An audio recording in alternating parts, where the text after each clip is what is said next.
Hi everyone, welcome back to Novel Nomad and welcome to my preparing to go to Canada TBR.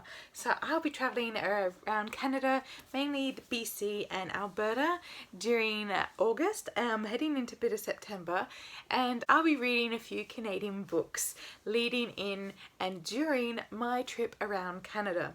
Now I haven't done as much preparation as I did for my Japan trip because I was so on top of all of that, but Canadian literature is always quite fascinating. So I've got a selection here. I don't intend to get to all of it because I feel like that'd be too much pressure before I go, but this is what I'm planning to read. So first off, I definitely have to read another L.M. Montgomery.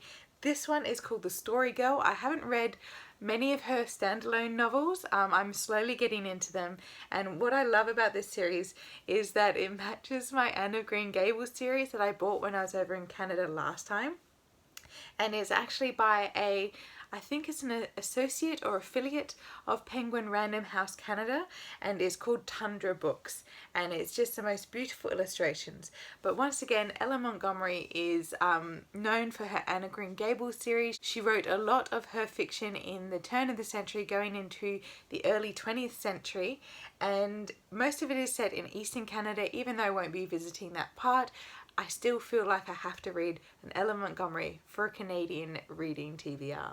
Next is The Orenda by Joseph Boyd, and this is actually a First Nations Canadian writer, and I really have always wanted to read a First Nations Canadian book. I haven't come across too many in Australia, so I think I'm going to have to stock up once I'm over in Canada.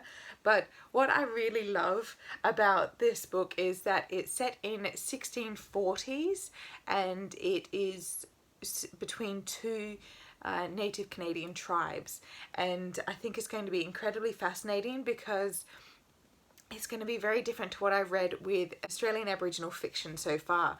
So it's going to be very different. Apparently it can be quite traumatic, but if you have read this, let me know your thoughts because apparently it is also a bit of a masterpiece.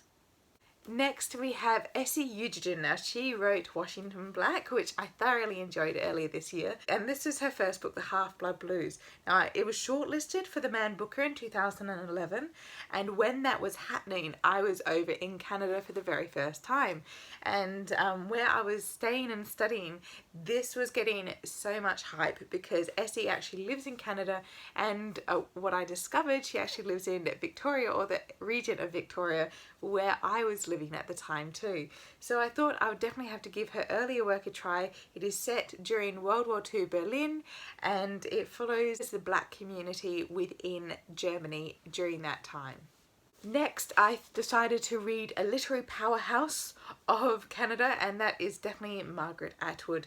I'm going to be reading The Handmaid's Tale. I read this so long ago. I think the hype of the TV show kind of overwhelmed me, so I feel like I want to read it again, touch base with the book, because on my way back from Canada I will also be heading to Paris and the UK, and when in the UK I'll be meeting up with a friend and we're going to go to the book launch of Margaret Atwood's next book, The Testaments, in London. So that's going to be a lot of fun, but I feel like I need to reread this one and reacquaint myself with the story before I go see all the hype for the next book. And finally, the book I'm planning to take with me because it feels like the perfect book to travel with, and that's going to be Station 11. Now, Emily St. John Mandel is actually, I believe, from Montreal or Ontario, kind of that centre-eastern side of Canada, and she got a lot of acclaim for this one. It's about a post-apocalyptic world where you follow a Shakespearean theatre troupe that travel around, and that just sounds amazing, but it also sounds like the perfect road trip book. So I really cannot wait to read this. It just sounds so intriguing, and I've read some really good end of the world, post-apocalyptic, almost futuristic books at the moment, and I've been thoroughly enjoying them, and I've heard good things about this one, so I think it's going to be a great read. So yeah, I think I've managed to cover the board across going the broad sweep of Canada. But if you have any other Canadian recommendations, please tell me in the link down below. I'll keep an eye out for them when I'm going book shopping in Canada. I'll also be filming whilst I'm over there. I'm hoping to get a few videos up and have them out as I'm traveling, but we'll see how the Wi-Fi situation goes while I'm over there. But otherwise, I hope you all have a wonderful August, and I will see you once I'm back from Canada. Bye!